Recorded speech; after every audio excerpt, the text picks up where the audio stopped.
Hello दोस्तों, एक बार फिर से स्वागत है आपका हमारे चैनल पर। और आज मैं जो स्टोरी आपको बताने वाला हूँ वो एक बहुत इमोशनल कहानी है जो असली घटनाओं पर आधारित है। और ये कहानी दो भाइयों नजीब और हकीम की है जो अपने सपनों को पूरा करने के लिए काम की तलाश में सऊदी अरब जाते हैं। लेकिन वहाँ पहुंचकर उनका सामना ऐसी मुश्किलों से होता है जो उन्होंने कभी सोची भी नहीं थी। तो कहानी की शुरुआत सऊदी अरेबिया के एक एयरपोर्ट से होती है जहाँ नजीब खान, जो सिर्फ मलयालम जानता है और हिंदी नहीं समझ पाता, और उसका छोटा भाई हकीम हिंदी और इंग्लिश दोनों समझ लेता है, वो दोनों सऊदी अरबिया जाते हैं। दोनों को यहाँ बताया गया था कि कोई कंपनी का आदमी उन्हें लेने आएगा, लेकिन जब वो एयरपोर्ट पर पहुँचते हैं तो कोई भी उन्हें लेने नहीं आया होता। अब वहाँ पे जो लोग उनके साथ आए थे वो इसी गाड़ियों में बैठकर निकल जाते हैं। अब दोनों भाई कंपनी का नंबर लेकर एयरपोर्ट के एक एम्प्लॉय से कॉल करवाते हैं, लेकिन कोई भी फोन नहीं उठाता। तभी हकीम समझता है कि आज फ्राइडे है और हो सकता है कि छुट्टी हो, इसलिए कोई फोन नहीं उठा रहा। अब रात के 8:30 बजे हकीम अपने भाई से कहता है कि माँ को फोन करके बता देते हैं वरना माँ परेशान हो जाएगी। तभी उनके सामने एक शेख आता है जो अरेबिक में बात करता है, लेकिन दोनों भाइयों को कुछ समझ नहीं आता। अब शेख उन्हें अपनी गाड़ी में बिठा लेता है और वहाँ से ले जाता है। रास्ते में नजीब को बहुत तेज प्यास लगती है, वो शेख से पानी मांगता है, लेकिन शेख उसे चुप करवा देता है। रात बहुत हो चुकी होती है और नजीब को अपने घर वालों की याद आने लगती है। अब हकीम शेख से कहता है कि कहीं एसटीडी बूथ के पास गाड़ी रोके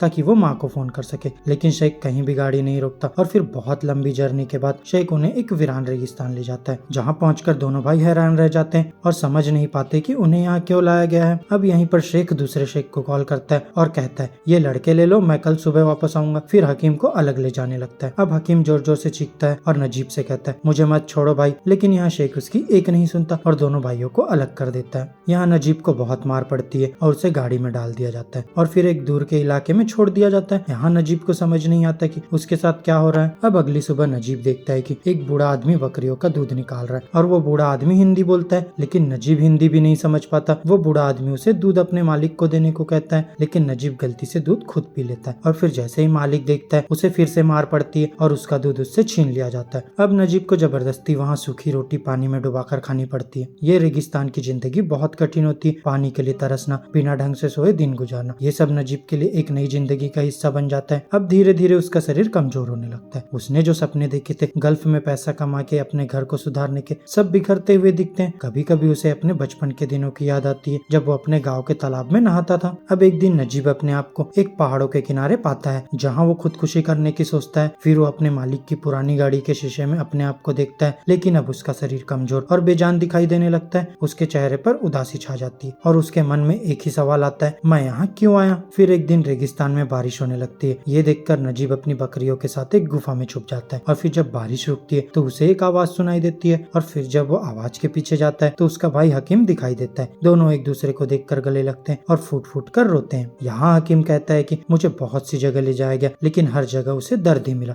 और अब हम यहाँ से भाग जाते हैं। लेकिन नजीब कहता है कि मैंने कितनी बार भागने की कोशिश की, लेकिन हर बार मैं पकड़ा गया हूँ और उन्होंने मेरा एक पैर भी तोड़ दिया है। तभी हकीम कहता है मैं बस तुम्हें एक बार देखना चाहता था, अगर अब मर भी गया तो कोई गम नहीं होगा। अगली सुबह हकीम एक कागज के टुकड़े पर एक संदेश लिखकर छोड़ जाता है जिस पर लिखा होता है, एक आदमी इब्राहिम मेरी मदद कर रहा है और वो हमें यहाँ से भागने का तरीका बता देगा। कुछ दिन बाद जब एक शादी का मौका होता है और लोग बिजी होते हैं, इब्राहिम, नजीब और हकीम वहाँ से भागने का फैसला करते हैं। अब रात के अंधेरे में तीनों अपनी जान बचाते हुए भागते हैं, जहाँ रेगिस्तान का सफर बहुत कठिन होता है। प्यास और भूख के कारण उनकी हालत खराब होने लगती है। अब एक दिन हकीम को रेगिस्तान में पानी का एक तालाब दिखाई देता है, लेकिन जब वो वहाँ पहुँचता है तो वो बस एक मौत का साया होता है, जहाँ एक मुर्दा ऊँट जो प्यास के मारे मर गया था। अब 3 दिन तक भटकने के बाद हकीम का शरीर जवाब देने लगता है, उसके अंदर अब जीने की इच्छा नहीं रह जाती और एक दिन वो रेगिस्तान की मिट्टी खाने लगता है और वहीं गिरकर वो मर जाता है। अब नजीम अपने छोटे भाई को खोने के बाद बहुत रोता है। उसे अपनी माँ से किया हुआ वादा याद आता है, जिसमें वो सोचता है कि उसने अपने भाई का ख्याल रखने का वादा किया था, लेकिन वो अपने वादे को पूरा नहीं कर पाया। और फिर जब सैंड स्टॉर्म आता है तब इब्राहिम और नजीम अपने भाई की लाश को वहीं छोड़कर आगे बढ़ने को मजबूर हो जाते हैं। यहाँ इनका सफर और कठिन हो जाता है। एक रात इब्राहिम नजीब को छोड़कर चला जाता है, लेकिन उसके लिए एक पानी की बोतल छोड़ जाता है। नजीब उस बोतल को पीकर अपनी सफर को जारी रखता है। 2 दिन के बाद नजीब को एक सड़क दिखाई देती है। वो रास्ते से गुजरते लोगों से लिफ्ट मांगता है, लेकिन कोई भी उसकी मदद नहीं करता। तभी एक शेख अपनी गाड़ी रोककर उसकी मदद करता है और उसे एक शहर छोड़ देता है, जहाँ नजीब एक मलयाली रेस्टोरेंट में पहुंचता है और फिर वहाँ एक आदमी कुंजी का उसकी मदद करता है, उसका इलाज करवाता है और उसके घर वालों को फोन करके बताता है कि नजीब जिंदा है। अब नजीब को अपने घर वापस आने के लिए 3 महीने और जेल में काटने पड़ते हैं क्योंकि उसके पेपर्स इनकम्प्लीट थे, लेकिन आखिरकार उसे अपने वतन लौटने का मौका मिलता है और फिर नजीब वापस इंडिया आता है तो उसके दिल में सिर्फ एक ही बात होती है, गल्फ जाने का सपना सबके पास होता है, लेकिन वहाँ की जिंदगी कितनी कठिन होती है ये कोई नहीं समझ सकता। अब दोस्तों ये कहानी हमें सिखाती है कि जिंदगी की छोटी खुशियों में ही सुख है। जब हम ज्यादा के सपने देखते हैं तो कभी कभी अपने हाथ का सब कुछ भी खो देते हैं। यह नजीब की कहानी सपने और जिंदगी के बीच की कसक को दिखाती है। तो फ्रेंड्स, मेरी आज की इस वीडियो में बस इतना ही। आपको हमारी ये वीडियो कैसी लगी हमें अपने सजेशन कमेंट करके दे सकते हैं, और अगर वीडियो अच्छी लगी हो तो वीडियो को लाइक करो, चैनल को सब्सक्राइब करो और बेल आइकन प्रेस करना ना भूलना, जिससे हमारी वीडियो के नोटिफिकेशन आपको मिलते रहे। अब मैं मिलूंगा आपसे अगली वीडियो में, तब तक के लिए बाय बाय दोस्तों।